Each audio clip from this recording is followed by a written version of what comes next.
Que bom ouvir tantas coisas que Deus tem feito no meio do seu povo, dos seus filhos.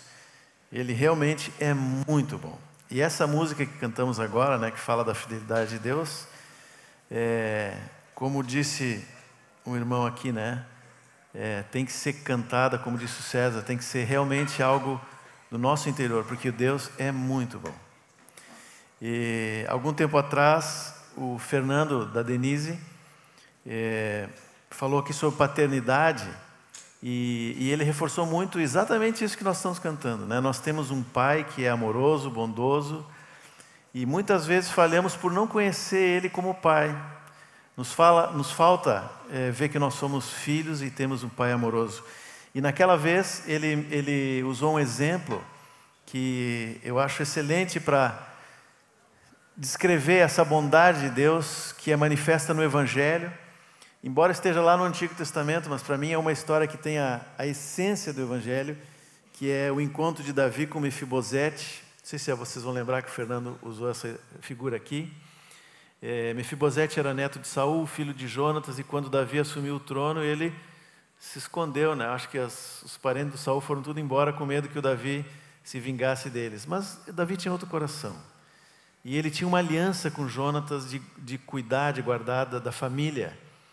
E ele então procurou alguém que tivesse sobrado dos descendentes de Saul e achou Mefibosete, um homem já que era aleijado das duas pernas, sofreu um acidente e ficou assim, com muita dificuldade. O patrimônio que era da família foi tirado, então ele vivia provavelmente na pobreza.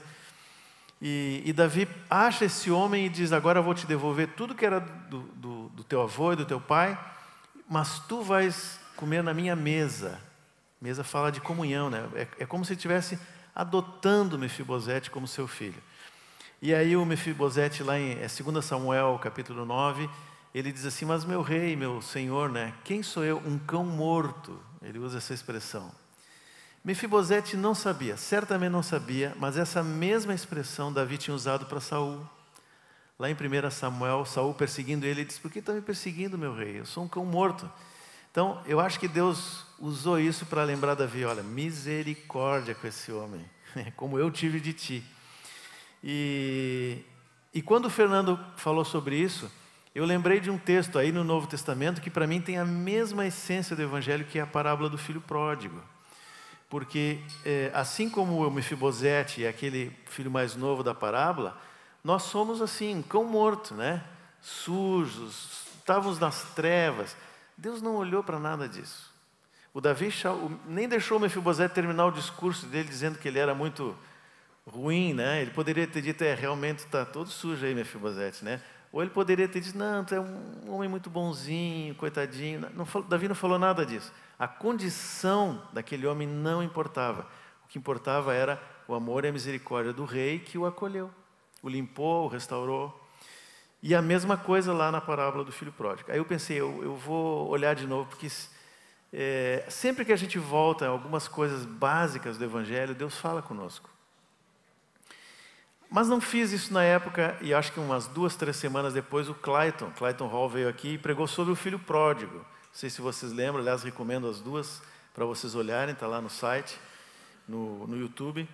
E o Clayton falou muito, né, sobre essa parábola que a gente conhece. Eu fui muito edificado pelo que eu vi dele ali.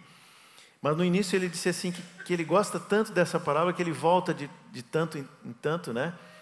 E cada vez que ele lê e medita naquele texto, Deus fala algo novo com ele. Eu disse: bom, então realmente Deus quer que eu volte lá e quer falar comigo. Alguma coisa Deus quer falar comigo, alguma coisa que precisa ser ajustada, né? Então, vão abrir os ouvidos, abrir os olhos e ver o que o Senhor tem para falar comigo. E eu fiz isso, então eu queria compartilhar do que Deus falou comigo. Ninguém se ofenda se eu falar alguma coisa diferente, assim. Eu estou trazendo o que Deus falou comigo. E também Deus me levou a olhar um pouquinho mais para um dos personagens dessa parábola que muitas vezes é esquecido, que é o pai. A gente fala do filho pródigo, fala do filho mais velho, mas esquece que o centro dessa parábola é o pai. Ela está em Lucas 15, mas antes de ler o texto, eu queria só rapidamente falar do contexto, né?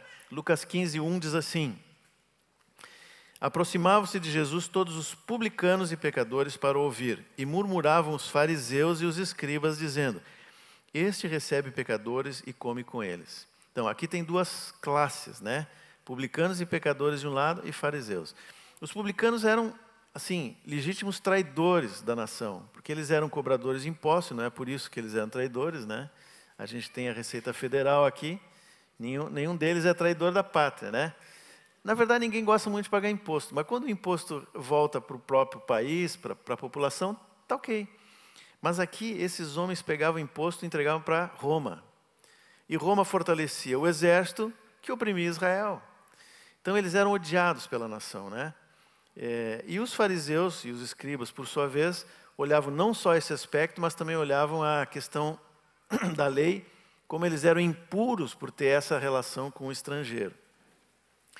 Só que alguns desses publicanos, desses homens que eram pecadores, como todos os outros, né, eles buscavam a Deus, eles não estavam satisfeitos com a sua vida. Inclusive, Jesus conta uma parábola de um publicano e de um fariseu, e o publicano diz assim, bate no peito e diz, né, eu sou pecador, tem misericórdia de mim. Eu acredito que essa era a realidade de muitos. E eles ouviram, primeiro pelo João Batista, né, se olhar na história de João Batista, dizer que muitos publicanos foram lá, até que o João um dia apontou e disse assim, esse é o Cordeiro. Apontou para Jesus, né? E eles foram atrás de Jesus. E foram ouvir Jesus e ficaram maravilhados, como todo mundo que ouvia Jesus. E um dia um deles convidou Jesus para um churrasco, para uma refeição na sua casa, né? Churrasco é por minha conta. Mas devia ter uma ovelhinha, talvez, lá, né? Não sei. O fato é que mesa fala de comunhão. E Jesus entrou na casa de um desses publicanos. E os fariseus que estavam ali de olho, né, com o binóculo assim, ou com a lupa em cima de Jesus, disseram, olha aí como esse homem não dá para confiar nele. Está comendo com os pecadores. Só que Jesus fez pior ainda, na ótica dos fariseus, claro, né? Ele se convidou para ir na casa de um deles, do Zaqueu. Zaqueu, desce da árvore, eu quero ir na tua casa, almoçar contigo. Mas fez ainda pior. Ele convidou um publicano para ser seu discípulo. Chamou Mateus, o Levi, né, que era coletor de impostos, para ser discípulo de Jesus. Então, esse era o coração do Senhor, e também aparece aqui o coração dos fariseus, né? Então, olhando essa parábola, e Deus me falou algumas coisas, eu queria ler com vocês esse texto, considerando esse contexto. E se o Senhor falar com alguém, também, né? A palavra é para isso, fala conosco e depois fala com os outros também, né? Lucas 15. Antes da parábola do filho pródigo, nós temos outras duas, que é a ovelha perdida e a dracma perdida, que tem ligação com essa parábola. Na verdade, são 4, porque tem o juiz iníquo no final, não vou mencionar ela, mas para mim as 4 estão ligadas. Mas pelo menos essas 3 têm uma relação muito próxima. A ovelha perdida aponta para o filho mais novo, o filho pródigo. A dracma perdida, que estava perdida dentro de casa, né? Aponta para o filho mais velho. E aí Jesus embala tudo isso numa coisa só. E aí, na minha maneira de ver, aponta para o pai, que é a parábola do filho pródigo. Então, Lucas 15, 11. Vamos ler e aí a gente vai parando e comentando. Continuou. Certo homem tinha 2 filhos. O mais moço deles disse ao pai, pai, dá-me a parte dos bens que me cabe. E ele lhes repartiu os haveres. Só uma observação aqui, para a gente guardar. Os 2 receberam, vocês viram, né? Ele lhes repartiu os haveres. Segundo a lei judaica, o filho mais velho tinha direito ao dobro. Então é bem provável que, é claro que isso é uma história, mas se isso acontecesse na vida real, o filho mais novo receberia X e o mais velho receberia 2X.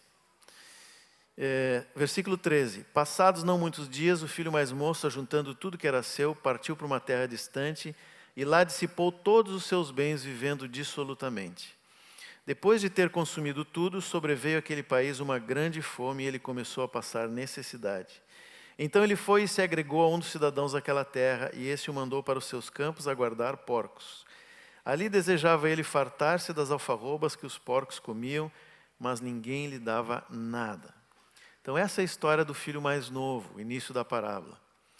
O que Deus me falou aqui, vendo essa parte do texto, né? como foi dito aqui, nós temos um Deus que é, por natureza, muito bom, dadivoso.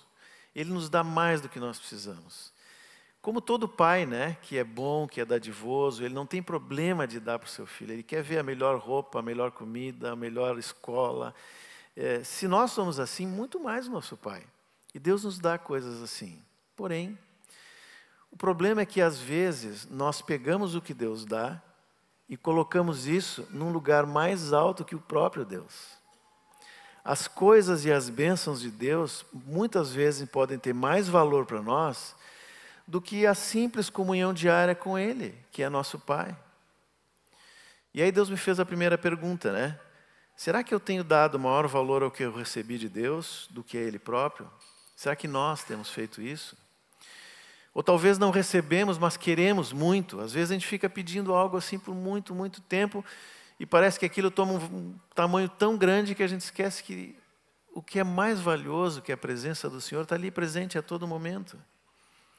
Podem ser bênçãos materiais, às vezes profissão, às vezes alguém orou tanto, clamou tanto para ter uma profissão, aí tem aquela profissão e esfria na vida com Deus.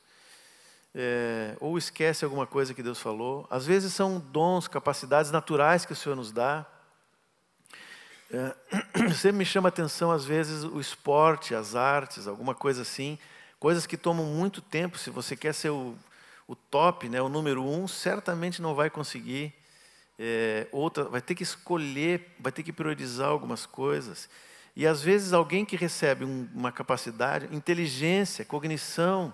Às vezes tem pessoas que são tão inteligentes no seu raciocínio que às vezes acabam esquecendo das coisas simples da fé.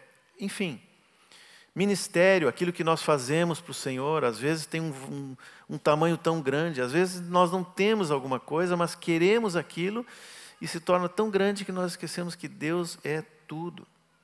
Relacionamentos, pessoas, às vezes Deus nos dá amigos ou pessoas para relacionar. Deus é relacional por natureza, né? Ele não é um Deus isolado, ele gosta de relacionamentos. Mas existem relacionamentos que podem nos afastar de Deus. E às vezes Ele diz, sai dessa encrenca. E a gente insiste em ficar na encrenca, né? E todas essas coisas vão tendo valor maior do que Deus. E às vezes a gente não se dá conta, porque como as coisas estão tudo bem, e hoje há uma forma, um evangelho pregado de que quando eu tenho muito, quando eu tenho sucesso, quando as coisas estão tudo bem, isso é igual a vida espiritual boa, né? Perfeita, correta. E nem sempre é assim. Nem sempre é assim. Como nós podemos saber, então, se as coisas estão tendo maior valor do que o Senhor na nossa vida? Bom, só tem um jeito, é deixar que o Espírito Santo sonde o nosso íntimo. Mas um exercício prático que ajuda a gente a ouvir o que o Espírito Santo tem para dizer é se eu pensar o seguinte, e se eu perder isso? Se Deus me tirar esse emprego? Se Deus me tirar aquela promoção que eu estava esperando por tanto tempo? Se tirar os bens que eu tenho? Se tirar o meu ministério? Se essa pessoa sair da minha vida, o que eu vou fazer? Como eu vou viver? Qual vai ser a minha reação? Vocês lembram do Salmo 23? Bom, todo mundo lembra, né? Acho que é o salmo mais lido, todo mundo sabe decor. O que diz lá? O Senhor é meu pastor e nada me faltará. Muitas vezes a gente pensa assim, bom, isso é um cheque em branco. Bom, os mais novos nem sabem o que é cheque, né? Enfim, é um Pix em branco. A gente põe o valor que quiser, mas não é assim. Uma vez eu li uma outra versão, acho que foi a King James, que diz assim, o Senhor é meu pastor e não tenho falta de nada. Muda um pouco a maneira de ver. Ou seja, tendo Deus, se tiver pouco, se tiver muito, não faz diferença, porque Ele é tudo. O Senhor é meu pastor. Mas o salmista vai falando da bondade de Deus, e a gente vê isso nos versículos seguintes, né? O que diz ali? Ele me faz repousar em pastos verdejantes. Para quem vive aqui no Rio Grande do Sul, com muito pasto e ovelhas e gado e tal, a gente talvez não dê a importância disso. Mas para quem foi em Israel e conhece lá, né, fosse lá, né, é um país árido. Tem hoje mais, até por causa do trabalho que foi feito de irrigação, mas antigamente era um país muito árido, que não tinha muitos verdes, né, muitos campos. Então, um pastor que leva as suas ovelhas para o pasto verdejante é um bom pastor. Isso fala do sustento no nosso corpo. Deus nos dá o alimento, aquilo que a gente precisa, nos dá saúde, cura das doenças. Mas diz mais, também diz que Ele me leva para as águas de descanso, refrigera a minha alma, Deus cuida da minha alma. Águas de descanso para mim tem a ver com uma vida mais tranquila, em paz, né? Tem pessoas que vivem assim, né? Parece que estão numa cachoeira sempre, né? Numa corredeira, lá em Três Coroas, lá até, descendo a corredeira. Mas quando o Senhor assume o controle da nossa alma, Ele nos faz descansar. Eu vivo tranquilo. Mais do que isso, então Ele cuida do meu corpo, cuida da minha alma, mas Ele me justifica no Espírito, porque Ele me faz andar por veredas de justiça, né? Ele não só me justificou, me tirou da condenação, mas Ele me faz andar por um caminho reto, um caminho justo, por amor do Seu nome. Então é um cenário assim de bondade, de misericórdia, de graça de Deus sobre nós. Mas de repente o cenário muda. E diz assim, ainda que eu ande pelo vale da sombra da morte, não tem mais pasto verdejante, não tem água de descanso. Eu vejo assim 2 paredões, né, um cânion assim, onde o sol quase não bate. Só que aí o salmista descobre que ali também o Senhor está. Não temerei mal nenhum. Por quê? Porque Tu estás comigo. A Tua vara e o Teu cajado me consolam. Vocês percebem que mudou o cenário? Mas mudou uma outra coisa. Como é que ele começa o salmo dizendo? Ele me leva aos pastos verdejantes. Ele me leva às águas de descanso. Ele cuida de mim. Mas no aperto, não é mais Ele. Tu estás comigo. Não mudou o cenário? A intimidade aumenta no meio da dificuldade. E nós descobrimos que a única coisa que tem valor é a presença do Senhor. É a sua vida. Paulo foi outro, né? Aí já no Novo Testamento, que podia falar a mesma coisa. Paulo foi um homem cheio de dons, né? Bênçãos, desde o nascimento. Ele nasceu judeu, tinha a cidadania romana, foi criado em Tarso, que era uma cidade tipo Atenas, assim, era um centro cultural grego, ou seja, ele tinha o melhor do judaísmo, da cultura romana e da cultura grega. Ele tinha tudo que o mundo poderia querer, Paulo tinha. E depois, quando ele foi para Israel, ele foi estudar com Gamaliel, que era talvez um dos mais importantes mestres lá dos fariseus. Paulo já era jovem, ainda já era visto como um expoente dentro dos fariseus, fariseu de fariseus, ele mesmo disse, né? Aí Deus chama Paulo para si, ele se converte, mas a bênção continua. Ele está lá em Antioquia, daqui a pouco já está entre os mestres e ele é enviado para pregar, e ele vai junto com Barnabé e com outros irmãos, estabelecendo igrejas por toda a Ásia Menor, entra na Europa, enfim, é um homem agraciado por Deus, uma mente enorme, um coração enorme. Mas um dia ele descobre uma coisa: a minha graça te basta. No meio da dificuldade, né? E tem um texto que eu acho interessante lá em Filipenses, quando Paulo está escrevendo para aqueles irmãos, e ele está alertando inclusive para falsos irmãos, porque Paulo foi traído muitas vezes, ou foi abandonado, né? Mas ele diz assim, em Filipenses 4:11, ele diz assim: aprendi a viver contente em qualquer situação. Tenho experiência tanto de fartura como de fome. A palavra experiência, essa palavra que no grego foi traduzida como experiência, só aparece aqui, nesse lugar. E ela é interessante porque a raiz dela é a mesma raiz da palavra mistério. Aí vocês vão dizer, mas o que tem a ver mistério com experiência, né? O sentido de mistério, o sentido literal de mistério, é como alguma coisa que estivesse dentro da boca, escondido, né? Ninguém pode ver. Imagina alguém pegando um docinho assim, provando e faz aquela cara assim que está gostoso, né? Aí quem está de fora diz, por que está comendo? Eu quero saber, né? Aí ele diz, pega outro assim, prova. Isso é experiência. Ela abre aquilo que estava fechado e agora eu consigo experimentar, provar daquilo que antes era só um conceito, era um conhecimento mental. Esse é o valor da experiência, mesmo no meio dessas situações que Paulo fala. Ele conhecia todo o Antigo Testamento, depois ele foi ministrado pelos irmãos, mas quando ele passou por essas situações, tanto de fartura quanto de fome, ele descobriu que Deus não mudava. era o mesmo, lá e aqui. Paulo experimentou. Por isso ele podia dizer no versículo seguinte, tudo posso naquele que me fortalece. Então, essa é a nossa experiência com o Senhor. E isso o filho mais novo também descobriu. É interessante porque ele receberia aquela herança o dia que o pai morresse, né?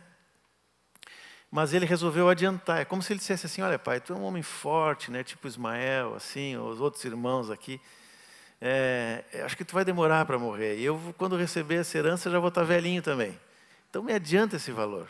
Ou seja, o pai não importava para ele. Se estivesse vivo, se estivesse morto, não fazia diferença. Ainda bem que estava vivo, né? Porque quando ele voltou, ele encontrou o pai. Senão, quem é que ia receber lá? O filho mais velho. Mas ele pegou aquela herança e achou que aquilo era o que tinha maior valor. E gastou tudo, né? Até que ele se deu conta que a única coisa que valia era o pai. A maior riqueza dele estava em casa. Estava lá no pai. Então ele resolve, arrependido, voltar para o pai. Continua então o versículo 17 de Lucas 15. A todo momento a gente vai voltar para lá. Tá? Lucas 15, 17. Então caindo em si disse, quantos trabalhadores de meu pai têm pão com fartura, e eu aqui morro de fome? Levantar-me-ei e irei ter com meu pai, e lhe direi, pai, pequei contra o céu e diante de ti. Já não sou digno de ser chamado teu filho. Trata-me como um dos teus trabalhadores. E levantando-se foi para seu pai. Vinha ele ainda longe quando seu pai o avistou e, compadecido dele, correndo, o abraçou e beijou. E o filho lhe disse, pai, pequei contra o céu e diante de ti, já não sou digno de ser chamado teu filho. Aí de repente o pai interrompeu, ele não conseguiu terminar. Lembra que ele ia dizer mais uma coisa, né? Trata-me como um dos teus trabalhadores. Mas o pai interrompeu. Aqui e chamou os servos, disse, trazei depressa a melhor roupa, vestiu, ponde-lhe um anel no dedo, sandálias nos pés. E aí continua. Aqui é que está o Mefibosete e Davi. Da mesma forma, esse homem disse, olha, eu não mereço nada. Né? Eu fiz tudo errado, pisei na bola feio. Né? E, então, pai, agora eu não preciso mais que tu me trate como filho, me trata só como um trabalhador.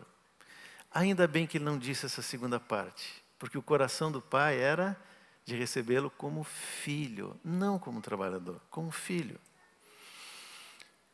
Trazei-me e matai o novilho cevado, comamos e regozijemos, porque este meu filho estava morto e reviveu, estava perdido e foi achado. E começaram a regozijar-se. A condição com que ele chegou para o pai não importava. Ele estava sujo, estava, sei lá, machucado, com fome, devia estar muito magro, não importava. Estava ali o filho, pronto para ser restaurado, receber vestes novas, o anel que significa a aliança, né? Ou seja, isso aqui é evangelho, evangelho puro, como a história de Mefibosete. Por isso que às vezes a gente usa essa parábola para evangelizar, né? Uma vez me convidaram para dar uma palestra numa faculdade, tema livre, e eu falei do filho pródigo. Nunca mais me convidaram, né? Mas espero que alguém tenha ouvido lá. Que bom que ele não conseguiu falar a segunda parte, porque o pai não aceitaria um empregado. O filho imaginou que poderia chegar para o pai por um caminho que o tornasse digno, né? Em outras palavras, o que ele disse foi isso, pai, eu não sou mais digno de ser teu filho, então eu vou ganhar dignidade pelo que eu vou fazer. Eu vou me tornar digno pelo trabalho, era isso que ele estava dizendo. Mas, irmãos, só tem um caminho para chegar ao Pai, que é a obra de Cristo. É por meio de Jesus e da sua obra de salvação. Não tem outro caminho. É a obra do Senhor. Deus não aceita as nossas obras. Não significa que eu não vá trabalhar e fazer coisas para o Senhor. O mesmo Jesus que contou essa parábola, ou que falou com Marta e Maria, por exemplo, que é um tema parecido no que diz respeito a obras, né? Ele também disse, olha, os campos estão brancos, a seara é grande, tem poucos trabalhadores. Pedi ao Senhor da seara que mande mais trabalhadores. Mas a questão não é que se tem trabalho ou não tem trabalho, se vão fazer ou não vão fazer. Eu só posso trabalhar para o Senhor sendo filho, não empregado. Deus não quer CLT, nem MEI. PJ, nada. Ele quer filhos, filhos. É interessante porque essa atitude do filho mais novo nos remete para a segunda personagem da história, que é o filho mais velho. Porque nesse particular, os dois tinham o mesmo pensamento. Bom, vamos ler o texto, né? Melhor ler o texto. Lucas 15, 25, a continuação. Ora, o filho mais velho estivera no campo, e quando voltava, ao aproximar-se da casa, ouviu a música e as danças. Chamou um dos criados e perguntou-lhe que era aquilo. E ele informou: veio teu irmão, e teu pai mandou matar o novilho cevado, porque o recuperou com saúde. Ele se indignou e não queria entrar. Indignou é irou, né? Saindo, porém, o pai procurava conciliá-lo. Mas ele respondeu ao seu pai: há tantos anos que te sirvo, sem jamais transgredir uma ordem tua, e nunca me desse um cabrito sequer para alegrar-me com os meus amigos. Vindo, porém, esse teu filho que desperdiçou os teus bens com meretrizes, tu mandaste matar a ele o novilho cevado. Aqui o irmão mais velho rejeitou o pai e o irmão, né? É esse teu filho, o pronome rejeitativo. Esse teu filho. Agora, se a gente pegar só esse trecho e olhar ele sem o contexto todo, a gente vai dizer, puxa, mas que filho esse mais velho, né? Ele recebeu herança, lembra que eu falei que recebeu dobrado, né? Porque ele era o primogênito. Não gastou, não saiu de casa, ficou na casa do pai. Diz ali que ele obedecia ao pai em tudo. Obediente, trabalhava muito. Quem não quer um filho assim? Está em casa, né? Tá na comunhão, é obediente, trabalha muito. Se eu olhar só isso aqui, eu vou dizer, puxa, mas qual é o problema desse rapaz, né?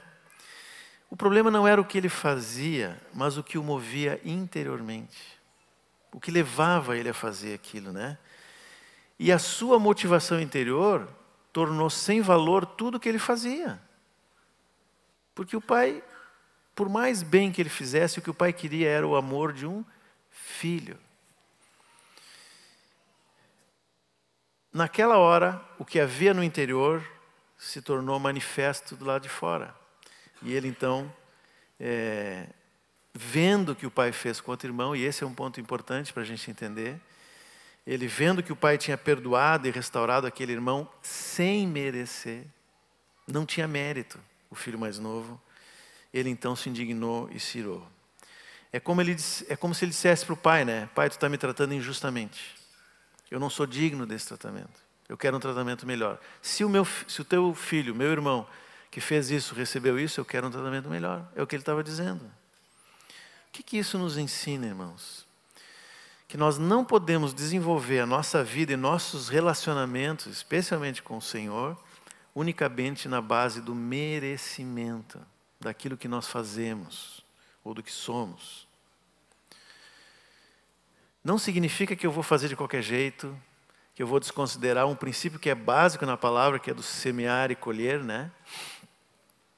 Tudo que a gente semeia, a gente colhe. O problema é que a gente pensa que eu semeio coisas minhas. E, na verdade, a única semente que tem valor é Cristo, não é? Se eu semeio a obra e a vida de Cristo, eu vou colher, vai nascer uma árvore, que é a árvore da vida. Mas se eu semeio a mim mesmo, o meu esforço, a força do meu braço, a única árvore que vai poder sair dali é a árvore do conhecimento do bem e do mal. A minha colheita vai ser conforme a minha semente. Se a semente boa é Cristo e as suas obras, as suas palavras, isso vai dar bom fruto. A minha semente vai dar um fruto ruim. Se os méritos do Senhor não estão me levando ao Pai, eu tenho um problemão. Porque a medida que eu posso oferecer para o Pai é sempre insuficiente. É sempre. Enquanto a exigência de Deus é bem maior. A lei manifesta isso. A lei, Paulo disse, a lei veio para manifestar que nós éramos incapazes. Incapazes. É por isso que Deus não troca o que Jesus fez, porque Ele foi o único capaz de cumprir toda a lei, cumpriu tudo aquilo que Deus tinha estabelecido. Deus não troca o que Jesus fez pelo que eu posso fazer. E Ele não troca, não é porque Ele despreze o que a gente faz, porque Deus se alegra com o que nós fazemos, quando evangelizamos, quando oramos, quando ajudamos alguém. Mas não é isso, a base é o que Cristo fez. Eu ando nas obras que Ele preparou de antemão para que eu andasse nelas. É a obra de Cristo, sempre, do início ao fim, a base é o que Cristo fez. Só o Senhor Jesus, só Cristo e a sua graça podem fazer algo de valor para o Pai, em mim e através de mim, quando eu trabalho. Outro ponto importante sobre essa ação que é igual ao do filho mais velho, né? É que quando esse assunto não está bem resolvido, quando a minha relação com Deus como filho não está bem resolvida e eu tento me qualificar pelo que eu faço, e daqui a pouco eu percebo que Deus é misericordioso com quem não merece, as consequências vão aparecer justamente nos relacionamentos com as pessoas, na família, na igreja. Às vezes a gente ouve alguém dizer assim, né? Ou a gente mesmo diz, né? Ninguém reconhece o que eu faço aqui, nem o Pai. E aí eu começo a me afastar, me isolar, tanto de Deus como dos irmãos. Ou talvez ninguém consegue fazer tão bem quanto eu faço, né?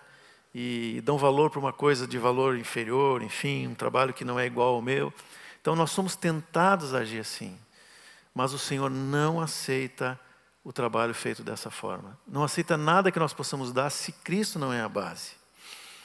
Também é comum nesses casos a dureza no trato uns com os outros, porque eu começo a medir os outros com a minha régua, com a minha medida, aquilo que eu tenho em mente. Especialmente se eu me esforcei demais, ou eu fiz a coisa muito bem feita.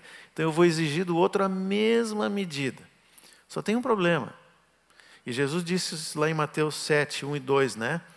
Não julgueis para que não sejais julgados, pois com o critério com que julgardes sereis julgados. E com a medida com que tiverdes medido, vos medirão também. Nós estamos com um problema. Porque se a minha medida é muito alta ou muito rígida, é essa medida que Deus vai usar conosco. Não são os outros que vão nos tratar assim, é o próprio Deus. O texto paralelo a esse que está lá em Lucas 6, 37, 38, é um pouquinho mais detalhado, né? Ele diz assim, não julgueis e não sereis julgados, não condeneis e não sereis condenados, perdoai e sereis perdoados, dai e dar-se-vos-á, boa medida, recalcada, sacudida, transbordante, generosamente vos darão, porque com a medida com que tiverdes medido, vos medirão também. A medida que Deus tem para nós é assim, ela é transbordante, ela é sacudida. Sabe quando alguém vai enchendo uma sacola com frutas, né? Aí ele diz, cabe mais aqui, vou mexer isso aqui para caber mais, né? Essa é a medida de Deus, Ele está sempre querendo dar mais, porque Ele é bom, é dadivoso, é transbordante, porque ela está baseada nos méritos de Jesus e não nos nossos, é por isso que ela é assim. Agora, se eu trato os meus irmãos na base da minha medida, aí a coisa complica, né? Eu lembro que quando eu era criança, minha mãe mandava comprar alguma coisa, arroz, açúcar, fruta, sei lá. E tinha 2 armazéns perto da minha casa. Um era bem pertinho assim, mas o dono do armazém era aquele cara assim que ele pesava 1 quilo, se sobrava um pouquinho ele tirava assim. Se ficava para menos ele deixava, mas se era para mais ele tirava. A dúzia tinha 11, é mais ou menos assim, né? E o outro armazém que era mais longe, era o contrário, era de um irmão, inclusive, esse segundo, né? Ele botava lá 1,2 kg, paga 1 quilo, né? Sempre tinha um chorinho, como a gente diz aqui, né? A dúzia era 13, 14. Vai que tem uma fruta estragada, leva mais 2. Qual dos 2 vocês acham que progrediu e qual que fechou? Literalmente, isso aconteceu. O outro que era sovina, ninguém ia lá, porque sabia que ele era...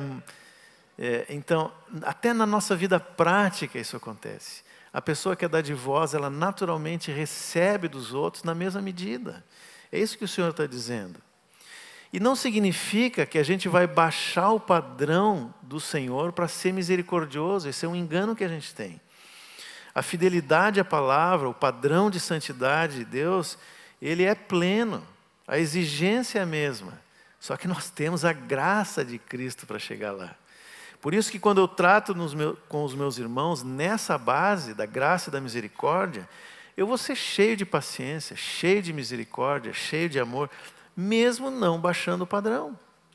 Talvez seja difícil para a gente entender isso, mas é só olhar para Cristo. Tiago, capítulo 2, tem um texto que para mim é interessante também nesse sentido. Tiago 2 começa falando de não fazer acepção de pessoas, né? Ele diz, se vocês tratam aquele que está bem vestido, que tem mais recursos, tal, tratam bem, e o outro pobrezinho que está com uma roupinha velha, você deixa lá no canto, né? Vocês estão agindo errado. Tiago vai dizendo isso. Mas por quê? Não era uma questão de ação social ali. Ele diz no versículo 8 assim, se vós, contudo, observais a lei régia, segundo a Escritura, qual é a lei mais importante? E Jesus disse isso, amarás o teu próximo como a ti mesmo, fazeis bem. Se todavia fazeis acepção de pessoa, cometeis pecado, sendo arguídos pela lei como transgressores. E a acepção não precisa ser só na roupa, pode ser assim, esse cara trabalha um monte, esse cara é forte, é fiel, e o outro lá não faz nada, né? Está lá num cantinho. Pois qualquer que guarda a lei, mas tropeça em um só ponto, se torna culpado de todos. Esse mesmo critério Deus vai usar conosco. É o que a palavra diz. E mais adiante, Tiago conclui com a afirmação do versículo 13. Porque o juízo é sem misericórdia para com aquele que não usou de misericórdia. Forte essa afirmação, né? E aí ele termina dizendo assim, a misericórdia triunfa sobre o juízo. Agora, o que significa isso, né? A gente pode pensar assim, é um ou outro. Só tem um vencedor, né? Mas eu creio que esse triunfo é só que ela chegou na frente. É como tem dois corredores ali chegando próximo da linha de chegada e a misericórdia estica a cabeça na frente para passar primeiro, né? Assim a misericórdia triunfou sobre o juízo, ela foi adiante, ela passou do limite. O mandamento não é desconsiderado, mas Deus vai além, porque transborda em misericórdia. Por isso que eu disse, é só olhar para Jesus. Jesus nunca descumpriu uma coisinha da lei, ele cumpriu toda a lei. Mas muitas vezes ele foi além da lei para agir com misericórdia. Por exemplo, quando Jesus curava as pessoas, para nós isso é comum, nós oramos por quem está doente, vemos o Senhor curar, a gente se compadece de quem está passando por uma necessidade, mas no contexto lá de Israel, do judaísmo, as doenças e as desventuras tinham a ver com o pecado, de alguma forma. E dentro do contexto que eles viviam, eles não estavam tão errados, porque Deuteronômio 11, por exemplo, o Senhor diz para Moisés, e Moisés fala para o povo, né? Se vocês cumprirem os mandamentos, vai dar tudo certo. Se vocês descumprirem, as coisas não vão correr bem. Em resumo, né? É bênção e maldição, Deuteronômio 11. Vocês lembram quando Jesus curou um cego de nascença? E os discípulos perguntaram assim, Senhor, quem pecou para ele nascer assim? Foi ele ou seus pais? Jesus disse, não, ninguém pecou. Não era uma questão de pecado. Mas para os fariseus e para os escribas, se tinha um doente, alguém tinha pecado. E a única forma de sair daquilo ali era pelo sacrifício de um cordeiro, ou enfim, os leprosos, tinha até um ritual detalhado para ser curado da lepra. Então esse era o caminho. Aí de repente vem Jesus e cura alguém sem merecimento. E cura. Então era isso que incomodava os fariseus. Jesus passou, né, foi por cima do juízo com misericórdia. Mas como que ele fez isso e por que ele fez isso? Tem uma cura que eu acho que revela qual era a ação da misericórdia junto com o juízo, né? Em Mateus 9, Jesus está em casa, em Cafarnaum, na cidade que ele morava, e aí trazem um paralítico para que ele curasse o paralítico. Aí ele olha para o paralítico e diz uma coisa que ninguém esperava. Ele diz, tem de bom ânimo, teus pecados estão perdoados. E aí os fariseus, de novo, os escribas, né, já começaram a pensar, esse é blasfêmio, porque só Deus pode perdoar pecados. E eles estavam errados? Não, eles estavam certos. Só Deus pode perdoar pecados. Mas estava ali, o próprio Deus estava ali, em carne e osso. E ele disse para o paralítico, né? Mas aí Jesus fez uma pergunta. que não teve resposta lá. E hoje vocês vão dar a resposta. Ele disse assim: qual é mais fácil dizer, estão perdoados os teus pecados, ou dizer, levanta-te e anda? Qual é o mais fácil? Para nós, se tivesse um paralítico aqui hoje, qual é o mais fácil dizer para ele? Teus pecados estão perdoados. Por que é mais fácil para nós dizer isso? Porque não nos compromete. É uma coisa dele com Deus. Só Deus pode perdoar. É lá dentro, eu não vou saber. Se foi perdoado ou não, não sei. Agora, se eu disser para ele, levanta e anda, todo mundo vai olhar para mim, né? E para ele, e para mim. E vai ver se ele vai levantar. Me compromete. Com Jesus era o contrário. Porque para ele dizer, estão perdoados os teus pecados, alguém tinha que ser sacrificado. Quem foi sacrificado? Jesus. Era muito mais fácil para ele dizer, levanta-te e anda. Mas a misericórdia triunfa sobre o juízo. O Senhor foi adiante. Voltando lá para a parábola, né, do filho mais pródigo, agora falando do filho mais velho. Qual era o problema daquele jovem, né, o filho mais velho? Nós já dissemos que ele não se via como filho, mas como empregado, como um assalariado. Queria um cabrito. Não bastava toda a herança que tinha ganhado em dobro, queria um cabrito. Ele queria um pagamento. Um filho e um empregado podem fazer o mesmo trabalho. O mesmo trabalho. E é comum que pais que têm uma empresa coloquem os seus filhos desde logo a trabalhar.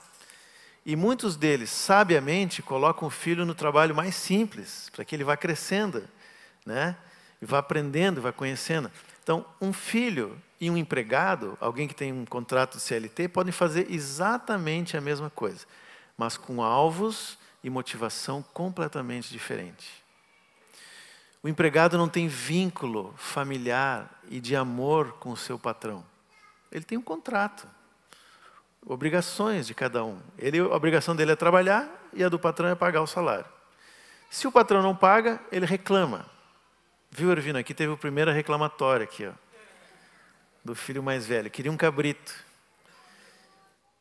Mas o filho não, porque ele é herdeiro. Ele não trabalha por um salário. Ele trabalha para que os negócios da família progridam. Ele trabalha pelo pai, junto com o pai. Se ele recebe ou não salário, se ele recebe reconhecimento, se as pessoas vêm ou não vêm, tanto faz. O pai é glorificado, o pai recebe o que tem. Os negócios do pai progridem. Foi o que Jesus disse aos 12 anos no templo. O José e Maria perderam ele por ali, né? Daqui a pouco foram atrás e encontraram. E ele disse, eu estava cuidando dos negócios do meu pai.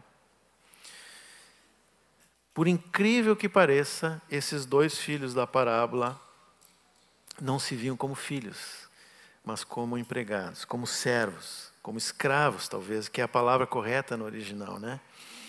E eles não conseguiram alcançar o coração do seu pai.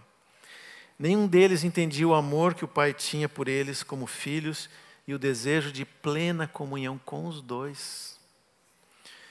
Mesmo o filho que ficou em casa, né, que poderia ter percebido a dor do pai diariamente. Eu imagino que aquele pai ia para a beira do caminho olhando, ver se o filho não estava voltando. Todos os dias o filho mais velho não percebeu. E quando o filho mais novo voltou, ele não percebeu a alegria do pai, não se alegrou com ele, muito pelo contrário, se afastou dos dois. Porque ele esperava um reconhecimento que não fazia diferença porque ele já era filho. E o pai reconhecia certamente, né? Agora, irmãos, esse assunto é mais sério do que a gente pode pensar. A divisão entre irmãos, ou esses problemas assim, é um tema constante na Bíblia, né? Começa lá com Caim e Abel, depois tem Esaú e Jacó, e assim vai. Até no Novo Testamento, Marta e Maria, de certa forma também, a gente vê esse padrão de um irmão que busca reconhecimento pelo que faz, como Caim fez lá, né? E o outro que recebe a graça de Deus, fazendo ou não fazendo, e acaba essa divisão. Para mim, na minha maneira de ver, essa figura do filho mais velho, ela é uma figura de Satanás. Porque Satanás foi agraciado por Deus com poder, com muitas coisas, que ele era dos querubins era o mais belo e tal. E em algum momento ele pensou, com tudo isso que eu tenho e com o que eu faço, eu posso ser tão digno, tão justo, tão honrado quanto o próprio Deus. Engano.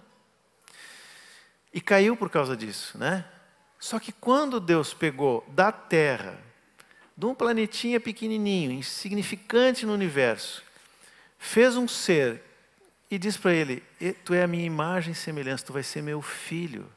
O que fez Satanás? Foi lá e ensinou para Adão que ele poderia, pelo próprio esforço, ser igual a Deus. Não foi isso que aconteceu ali no jardim? Ele disse, se tu fizer tudo certinho e sair daquilo que é errado, tu vai ser tão digno e justo quanto Deus, vai ser igual a Deus. Está correto isso? Está errado. Está errado. Esse é o fruto que Adão comeu no jardim e até hoje Satanás tenta nos enganar com isso. Mas a base da relação que nós temos como homens com Deus é a paternidade e a filiação. Ele nos fez para ser filhos. Ele nos deu do seu amor, Ele nos deu da sua natureza, Ele nos dá tudo porque Ele é bom. E isso nos leva então à terceira personagem da história, que é o Pai. O que diz lá na continuação, né, no versículo 31 de Lucas 15? Então lhe respondeu o pai, para o filho mais velho, ele está falando aqui, né? Meu filho, tu sempre estás comigo, tudo que é meu é teu. Entretanto, era preciso que nos regozijássemos e nos alegrássemos, porque este teu irmão estava morto e reviveu, estava perdido e foi achado.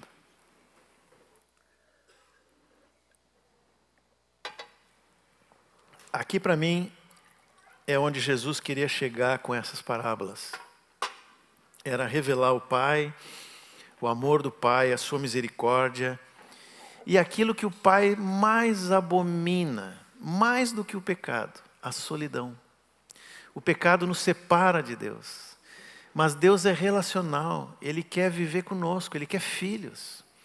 Toda vez que alguém é separado de Deus, Deus se entristece, se é que dá para dizer assim, né? Mas Ele trabalha para trazer de volta esse seu filho, porque Ele quer filhos com Ele. O Pai fez e faz tudo para viver com seus filhos. E o Filho unigênito se entregou para que essa união fosse restabelecida por toda a eternidade. O Filho deixou de ser unigênito, agora Ele é primogênito, porque Ele é o primeiro entre muitos irmãos. Ele se deu para que o Pai pudesse ter todos os seus filhos de volta. É isso que Jesus pregou enquanto esteve aqui. Ele sempre apontava para o Pai, sempre falava para o Pai. Mas no último dia dele com os discípulos, antes da cruz, ele então abre o coração de uma maneira tão nova que os discípulos dizem, agora tu nos fala claramente, né? Mas se for olhar lá no capítulo 14 até o 17 de João, na ceia, o que Jesus fala ali? Ele diz, eu e o Pai somos um. Ele fala de tudo que o Pai disse para ele, tudo que ele fez. E ele também disse, vocês daqui a pouco já não me verão mais. E depois de um pouco vão me ver de novo, mas depois eu vou para junto do Pai. Ele estava descrevendo o que ia acontecer ali, né? Só que vocês não vão ficar sozinhos. Olha o desejo de Deus, de não nos deixar só. Eu vou mandar o Espírito Santo que vai habitar em vocês. E agora a grande novidade, com o Espírito Santo em vocês, eu e o Pai viremos e faremos morada em vocês. Vocês percebem como Deus é relacional? Como Ele quer essa unidade e comunhão conosco? E nós temos o Espírito, nós recebemos a vida do próprio Deus em nós. Agora, se o Espírito Santo, como a palavra diz, é aquele que conhece as profundezas de Deus e nos comunica a natureza de Deus, Ele vai nos apresentar o amor de Deus. Ele vai gerar em nós essa mesma maneira de ser, a mesma maneira de viver. Ele vai nos dar graça para fazer toda a vontade de Deus. E Ele também vai nos levar a situações onde nós vamos poder experimentar, como eu falei no início, e conhecer de fato o amor do Pai e do Filho.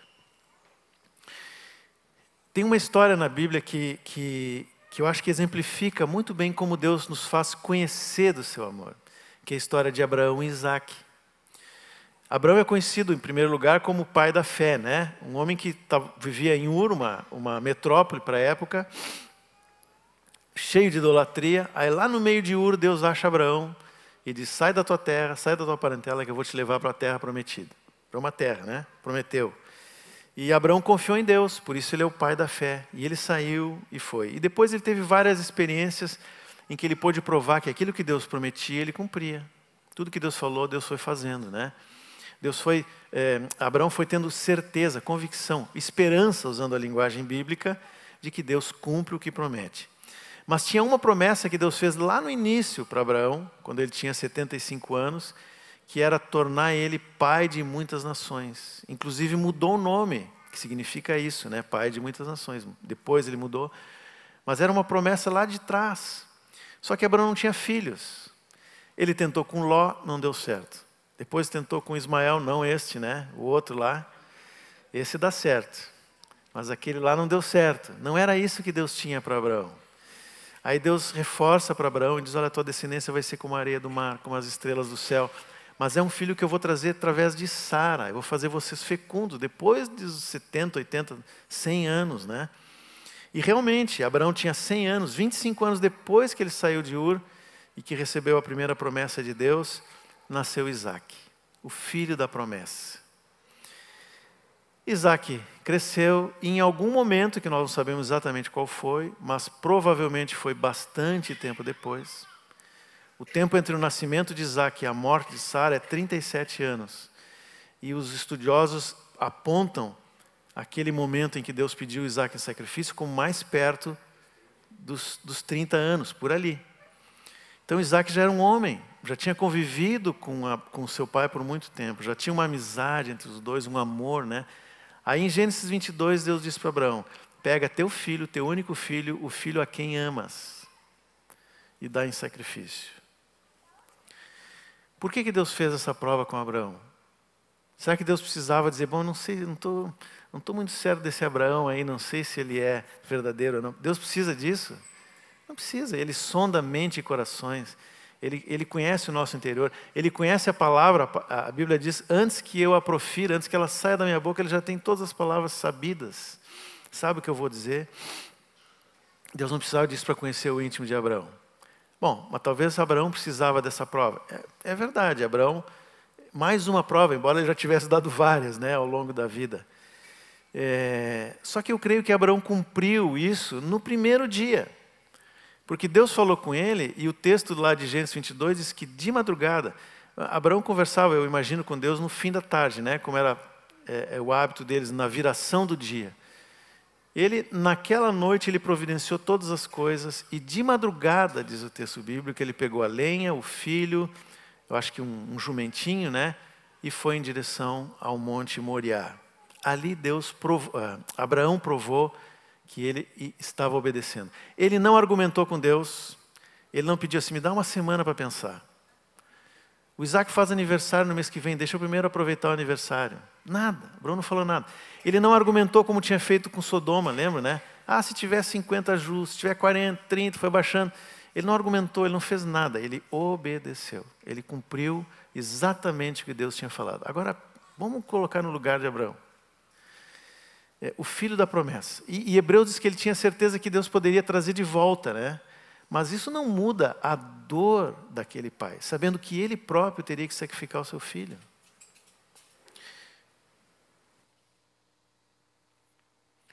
A palavra prova aqui não é apenas um teste, mas tem o sentido de que ele deveria provar ou experimentar algo que ele ainda não conhecia. O amor do Pai e a obra de Cristo.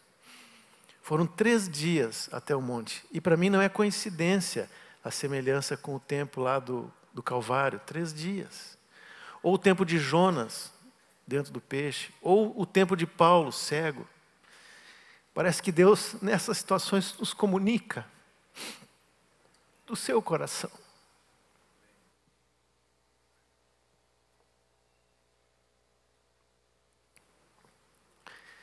Nesses 3 dias, Abraão conheceu a dor e a solidão do coração de um pai, cujo filho precisou passar pela morte sem merecer.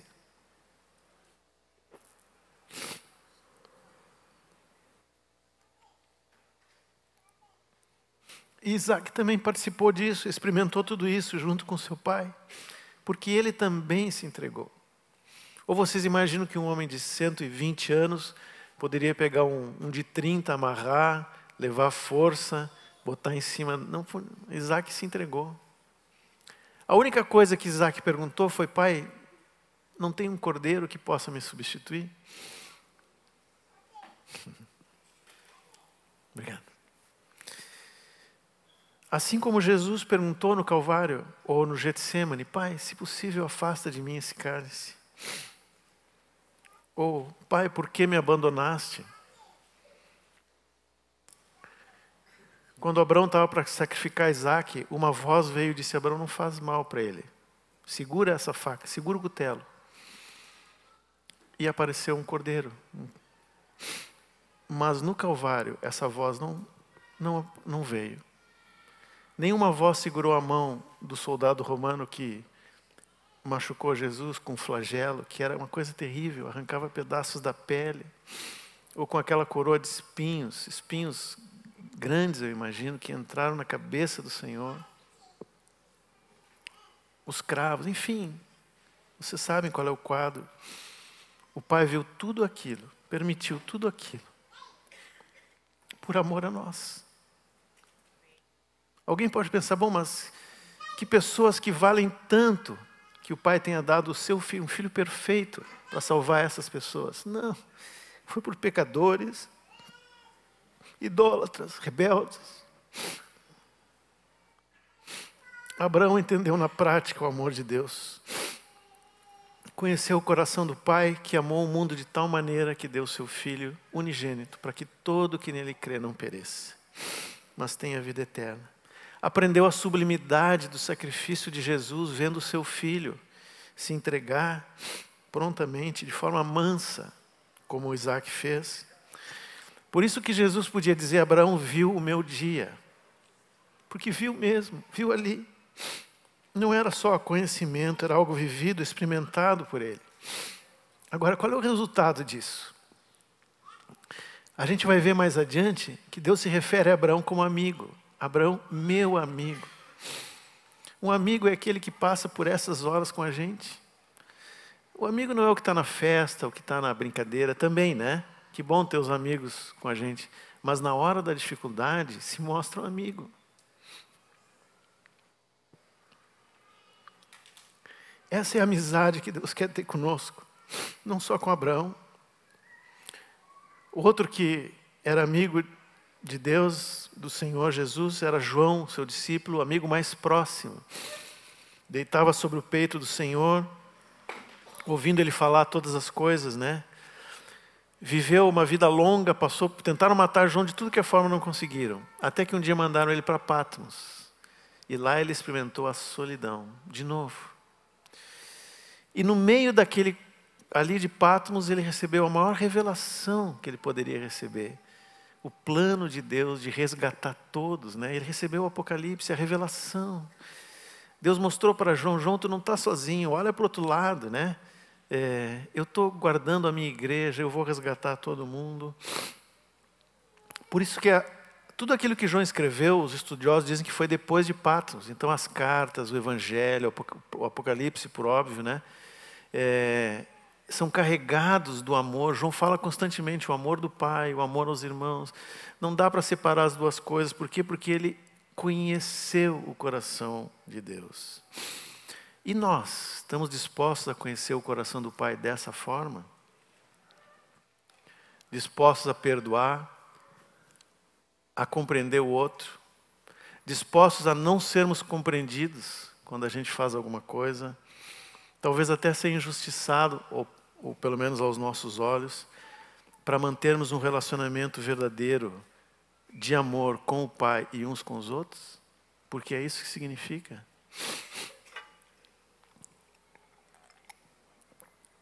O filho mais velho nessa parábola obedeceu a todas as ordens do pai, mas não alcançou o coração do seu pai. Ele não percebeu a dor nem a alegria do Senhor, do Pai. Ele achou que era uma injustiça. Agora, se eu vejo nisso uma injustiça, é porque ainda não conheço o coração do Senhor. Quando eu vejo algum irmão que não merece, né? E não merece mesmo, receber a bênção do Senhor, e eu me coloco como, de alguma forma, juiz dessa situação, eu preciso conhecer o coração de Deus. Se isso não acontece, esse sentimento vai se consolidando em crítica, amargura, ressentimento, e aí vocês conhecem o quadro todo, né? E como é ruim quando a gente convive com pessoas que têm sempre uma crítica, sempre alguma ressalva, alguma amargura, alguma murmuração sobre o que o outro fez ou o que o outro não fez. É um peso enorme, né? Às vezes nós colocamos um peso sobre os outros, de que ele tem que fazer assim, de que ele tem que fazer assim. Mas Romanos 10 diz que o fim da lei é Cristo para a justiça de todo o que crê. A lei, como eu disse, foi a demonstração do alto padrão de Deus, né?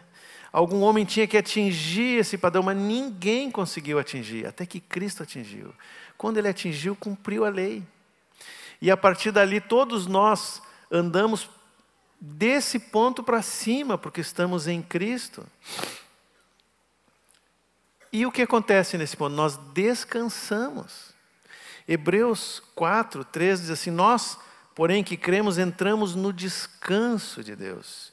E no versículo 10 explica, né? Porque aquele que entrou no descanso de Deus, também ele mesmo descansou das suas obras, como Deus das suas.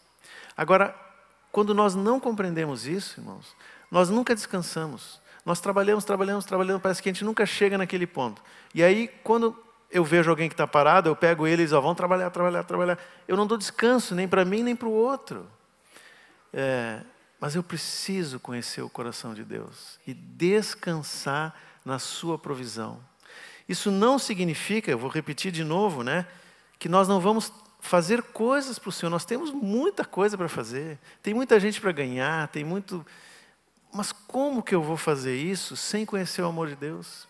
Se eu conheço o amor de Deus, o meu trabalho, que vai ser bastante, ele vai chegar para Deus como um aroma agradável, como aquele perfume que foi quebrado e jogado aos pés de Jesus, né? Assim vai ser o nosso trabalho. Como evangelizar sem conhecer o amor de Deus? Como discipular sem conhecer o amor de Deus? Sem entender que cada um tem o seu tempo, que eu preciso ter paciência. Como criar filhos sem conhecer o amor de Deus? Quantas feridas a gente causa uns nos outros por essa falta? Há umas 2 semanas atrás, eu creio, eu participei de um encontro aqui com irmãos que têm orado juntos por filhos desviados, que estão desviados há muito tempo.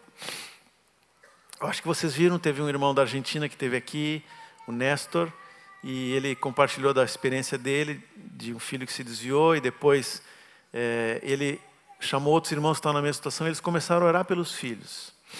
E esses irmãos aqui começaram o mesmo movimento. Estão orando, formaram grupos, um ora pelo filho do outro. E nesse primeiro mês eles se juntaram aqui, fizeram um tempo de testemunhos. O Telmo estava aqui, né? Estava eu e o Telmo junto com esses irmãos, para falar do que Deus fez nesse período. Irmãos, eu vou dizer, eu saí daqui extremamente abençoado. Extremamente edificado. Primeiro porque eu vi os milagres que Deus fez já nesse primeiro mês. São mais de 100. O primeiro já se voltou. Né? Aquela nuvenzinha no final. Mas tantas coisas Deus fez, assim, olha, eu queria ter tempo para contar aqui os testemunhos. Coisas que para nós são normais. Mas, por exemplo, uma mãe falou que o filho fazia mais de 5 anos que não falava com ela, sequer olhava para ela. E de repente veio e abraçou. A Vera contou aqui testemunhos, né? A Vera está nesse grupo. Contou testemunhos do que aconteceu, que está acontecendo com os filhos dela e outros tantos irmãos. Mas o que mais me chamou a atenção, e o que mais eu fiquei assim edificado, foi ver o que Deus tem feito no coração dos pais. Um amor renovado, uma fé renovada, uma esperança, um olhar diferente. Uma mãe contou uma experiência em que ela colocava a música alta, né? E o filho botava o rock alto, então eles ficavam numa luta de som, assim, né? Parece a praia, assim, no verão, que cada um liga o seu som mais alto. Aí um dia Deus disse para ela: tu precisa te santificar, abaixa o volume. E o Telmo lembrou que a palavra diz: eu me santifico, é por causa deles que eu me santifico, né? E ela abaixou o volume e foi lá e pediu perdão para o filho. E aí ele disse: não, mãe, tudo bem. Ele abaixou também. Então, Deus está fazendo um trabalho nesses pais. Eu acho que eu nunca tinha visto assim de forma tão clara Malaquias 4, né?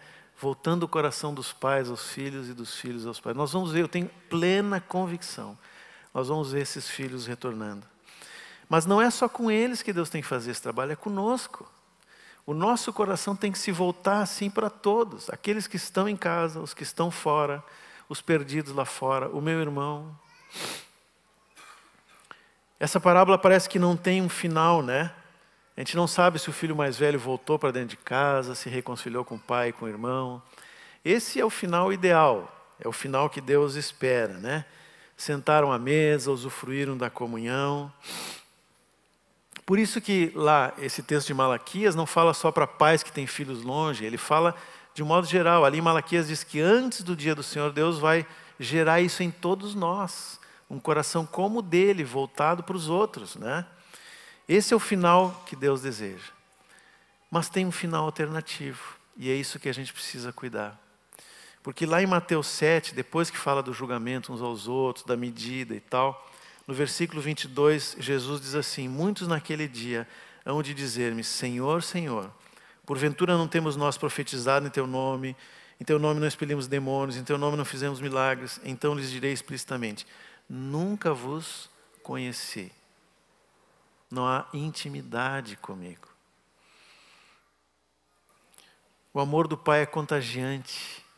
Se nós temos comunhão com Deus, nós vamos ser cheios desse amor. Se eu conhecer o meu Pai, eu vou ser cheio desse amor. E você é um filho como Ele quer. Um herdeiro que cuida das coisas do Pai como filho. Igual o primogênito, que só dá alegrias a esse Pai celestial. Que o Senhor possa ministrar ao nosso coração isso, irmãos. Eu não estou dizendo para ninguém parar de trabalhar ou de fazer coisas para Deus, muito pelo contrário. Mas nós precisamos ter uma relação muito limpa com o Senhor, no sentido de que Ele é o nosso Pai, nós somos filhos. Ele tem um amor para derramar sobre nós, para que nós também transbordemos aos outros.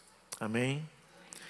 Senhor Jesus, quero Te dar graça, Senhor, por esse amor transbordante que Tu tem derramado sobre nós, Senhor. Hoje ouvimos tantos testemunhos aqui dos irmãos e sabemos que há tantas outras coisas que Tu faz, Senhor. Mas agora gera em nós cada vez mais um coração como o Teu. Um coração como o de Jesus, esse Filho primogênito que se entregou por nós, Senhor. Faz isso, eu Te peço, Senhor, não só em mim, não só nos meus irmãos, mas em toda a Tua igreja. Como a Tua palavra diz, são dias de trazer os filhos para casa, Senhor. Que nós possamos ter cada vez mais intimidade contigo. Em nome de Jesus. Amém, irmãos. Vamos para casa buscando esse coração do Pai. E vamos demonstrar amor bem prático, né? Colaborando com o Paulo aqui na saída. Amém.